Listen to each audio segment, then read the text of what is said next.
Hello and welcome to Chatterbox, where we will be talking about upcoming TV programmes and films. Today we are discussing I'm a Celebrity, Get Me Out of Here and the new film Fantastic Beasts. I'm joined by Toby Pope and Luke Walsh. So guys, what do you think of I'm a Celebrity? I'm a Celebrity, Get Me Out of Here, or as I call it, I used to be a celebrity, get me some more money. I personally think it's an absolute farce and a joke. Although this year I'm pleasantly surprised that this year I actually know who is actually in it. So you've got Carol Vorderman, who is good with numbers. Danny Baker, who's an absolute radio legend. Larry Lamb, who used to be in EastEnders. You've got Wayne Bridge, who used to play football. Ola Jordan, who's a dancer. You've got Ola Jordan. I've said her. But that's it. The thing is that you can name about half of them, but you can't name all of them. You notice you keep saying used to be on EastEnders, used to be good with numbers. Exactly. They're no current stars. The most current one is Scarlett from Gogglebox, and she's not even a celebrity. Exactly. I mean, the thing is also, when they're picking their celebrities, they've got to make sure they've got someone who's going to be free all that time. Also somebody who's going to make a reaction. They've got to have people who are either ridiculously, thick, so they can just say something ridiculous and, then it's all funny and haha, and they can post it all around the videos, or someone who's going to scream like a little girl when they get touched by a spider. Yeah. So they're very limited in who they're picking, but I think I'm a Celebrity for me is one of my guilty pleasures. It's really quite enjoyable, just like there's something inherently fascinating about watching people suffer in the jungle. Personally, I don't like it because I think it's just celebrities trying to get money, and I think you would probably agree with me there, Luke. But you've got someone like Carol Vorderman. She's a well-known star. She's probably the most famous one on there. She's the one everyone's talking about. And she's probably on there because she was a bit of a sort of object of desire back in the day, whereas now she's not on Countdown anymore. Rachel Riley's taken over and she's hot. She's the new kid on the block. So Carol Vorderman's trying to get her fame back, and it's kind of sexist in that they have the whole who's going to be in the bikini in the showers or whatever, and people will want to see Carol Vorderman. People who used to watch Countdown. You laugh. Within a few within the first episode, they immediately mentioned the fact that she won Rear of the Year at some point. They're really trying to push it on you. and going back to what my point earlier, used to be on Countdown. Does not just say it all. She used to be on Countdown, and she does the odd bit here and there on TV. That's all she's known for, and yet it sticks out in everybody's mind because she was there for so long. It's just what are they doing? I mean, you could agree at some point that the flop of the X Factor with the whole Honey G debacle and whether she should stay and whatnot is the fact that I'm a Celebrity is now back in the game. It's taken the distraction away from that, but even so, you could really think that the budget that they have for I'm a Celebrity, it could be a better quality product than it is at this moment. It's very hyped up. It's like you've got sort of X Factor, I'm a Celeb, and Strictly Come Dancing. They're those main ones every year. It comes around and people are like, I'm a Celebrity. It's in its 16th season. What else is there that hasn't already been done for that show? We all know someone's going to scream because there's spiders. Someone's going to have a fit and be like, no, I don't want to do it anymore. Someone's going to eat a testicle. Exactly. And personally, I find it disgusting because I don't like bugs and I don't like the thought of them eating nasty things. So I'm put off from watching it straight away just because of those things.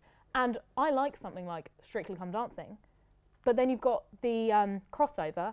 Ola Jordan, who is from Strictly Come Dancing, is now on I'm a Celeb.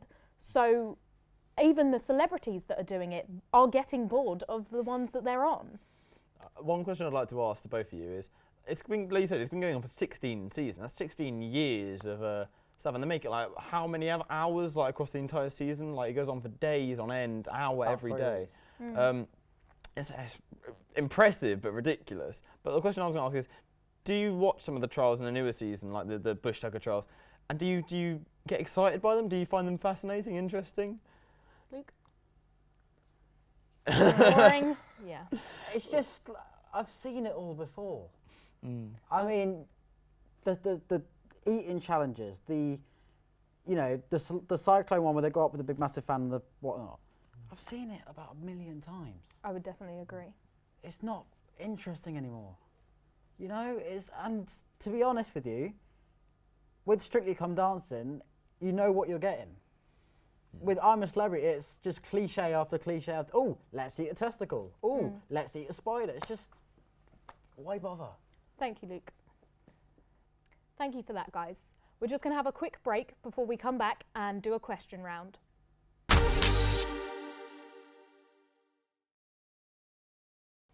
Hi, I'm Emily. Welcome back to Chatterbox. I'm here with Toby Pope and Luke Walsh. We're going to do a quick question round. So, Toby, which football team did Wayne Bridge play for? Now, I know a lot about football, a lot. I'm an avid fan of the sports. You sound it. I know. I believe it was either Liverpool or Aston Villa. I'm going to say Liverpool. I'm afraid you're wrong. It was Chelsea. It's Chelsea. I Okay. knew that one. Which dance group is Jordan Banjo associated with? Diversity. Yes, well done. So you've got one so far. I've got 1 out of 2. Which season of I'm a Celebrity did Stacey Solomon win, or which year? It was a few years ago now, wasn't it? I believe it was 2012, wasn't it? Close, 2010. Which is Sam Queck's profession? Sam Queck. She was a Olympian, wasn't she? I'm afraid I can't accept that. It was hockey. Oh, that's harsh. That is harsh. What is Ola Jordan most known for? I'm going to guess it's probably not. Being on Strictly Come Dancing? Correct. Brilliant. You've got 3 out of 5 there. So you've got 3 out of 5 to beat. Come on then. Okay, are you ready? Game on. All right. Who was the winner of I'm a Celebrity in 2015? That would be my nan. Vicky Patterson. Yeah, her. What was the food challenge Carol Vorderman could not complete? Oh, I don't know. She couldn't eat a kangaroo's testicle. Live scorpion, I'm afraid. Okay, Because go that's on. what you want for dinner. Go on. What year was the first I'm a Celebrity broadcasted? 2002. Correct. Booyakasha! Yes, so you got 1 so far. How many times has Katie Price gone into the I'm a Celebrity jungle? Twice. Yeah, well done. Which celeb famously fainted during a Bush Tucker trial in 2010? Aggie Mackenzie. You're wrong, it was Gillian McKee. Oh, I said the other one! So that Oh, means for crying out Toby loud. has won our question round. I feel like I earned it. Definitely. I got Carol Vorderman, you got Wayne Bridge. Unbelievable. That's just a fix. We'll be back after this where we'll be discussing fantastic beasts and where to find them.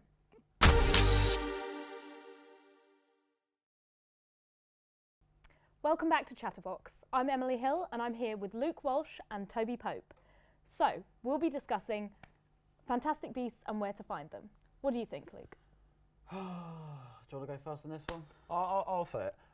I like the film. It entertained me. And at the end of the day, if a film can entertain you, I think that's all you can ask for. But I think what I was entertained by was just the sort of concept alone. It felt like if Matt Smith was a magic Pokemon trainer. It was ridiculous. It felt like it had very little relevance on the Harry Potter series. Constantly kind of referencing it, putting it in your face a bit. It was entertaining at least. So what did you feel? You're being generous. To be honest with you, I have not watched it, but I think the whole premise of it is it's just awful. I mean, it has no connection to the actual series itself. I think Eddie Redmayne is stepping into Daniel Radcliffe's far too big shoes, and I think they've said it in 50s America. Yeah. I mean, the whole point of it was that they were British, and it was a whole British institute. It makes 0 sense. I mean, Emily, you've seen the Fantastic Beasts. What did you make of it? I think, going back to your point about it being in America, I would definitely agree with the fact that Harry Potter is a very English thing.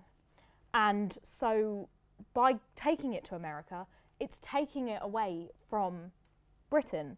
And as someone who would describe themselves as quite proud to be English, I think it just comes back to the whole notion that you can't make it big, you can't be famous unless you're famous in America.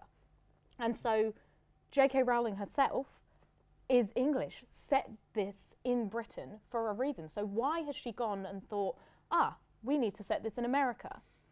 But I do believe that the fact that it was set in the 50s, it adds a bit of a charm to it. It makes it more relatable. When it comes to sort of special effects and stuff, I personally felt that they kind of overdid it and they took that away from the acting, because Eddie Redmayne himself is a good actor. And by flashing all these fantastic beasts at us, we don't see how good an actor he is. What did you think? Fantastic beasts in okay, I'm calling it Harry Potter the prequel. I mean, seriously? I mean, I'd rather play Skyrim on my Xbox than watch a film with Eddie Redmayne point his twig at, I'm gonna kill you. When it's just, why?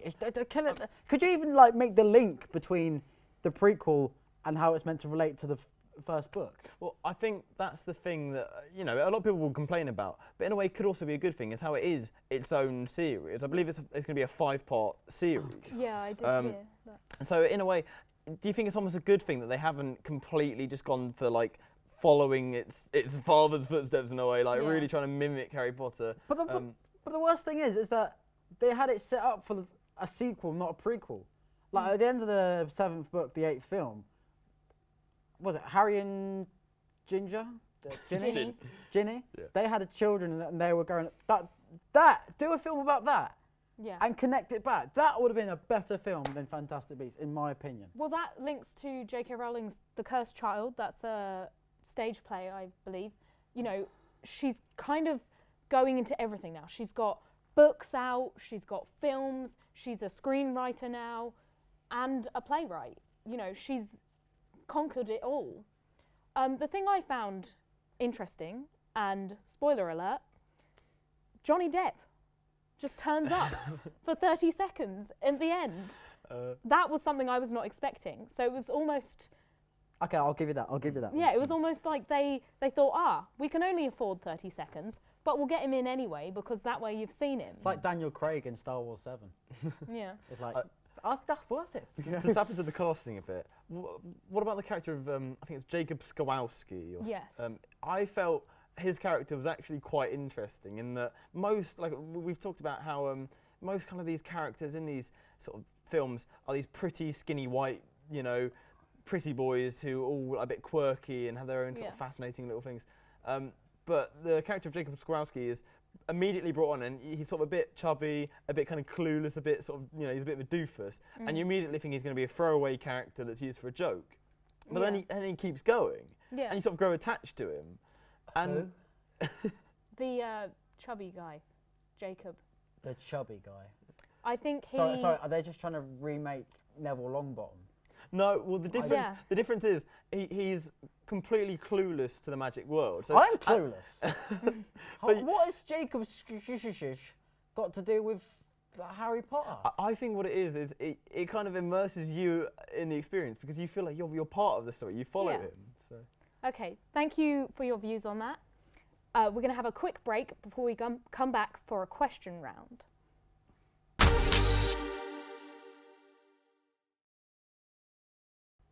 Welcome back to Chatterbox. We're now going to have some questions about Fantastic Beasts and where to find them. So at the moment, Toby's one up on Luke. Yeah, that's a So Go on. we've try and get back in the running. All right, so we'll start with Toby. What is a basilisk? Basilisk is the giant snake in the second film, isn't it? I'll give it to you. It's a green serpent. Ah, well. Who was the director of Fantastic Beasts? The director was that... I mean, I know the writer was J.K. Rowling. I don't suppose she was also the director? No, it was David Yates. Who was the leading male actor? Eddie Redmayne. Yes. Who did Colin Farrell play as? The name. He was the sort of inspector guy who was going around. I can't tell you his name though, unfortunately.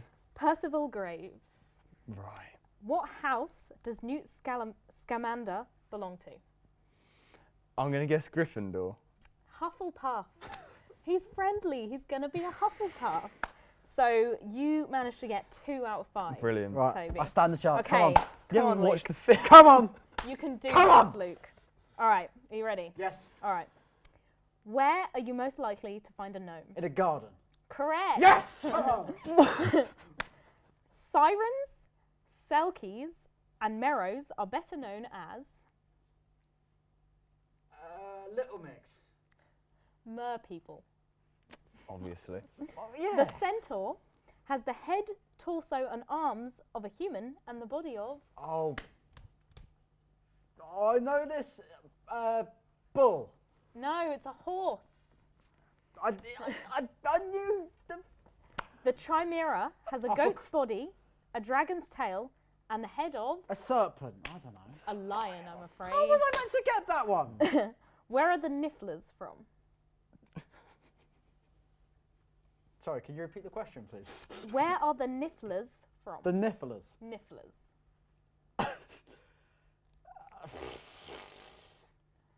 Swindon. Britain was what we were looking What? for. Oh, come on! So that That means Toby That is was 2-0 what? to Luke. I mean, what the Nifflers? I feel like You're I going to earned have to that. bring your The game next time. Nifflers! What a stupid name. Stupid. Thank you for your views on the shows. That's all we have time for. Tune in next time for another episode of Chatterbox.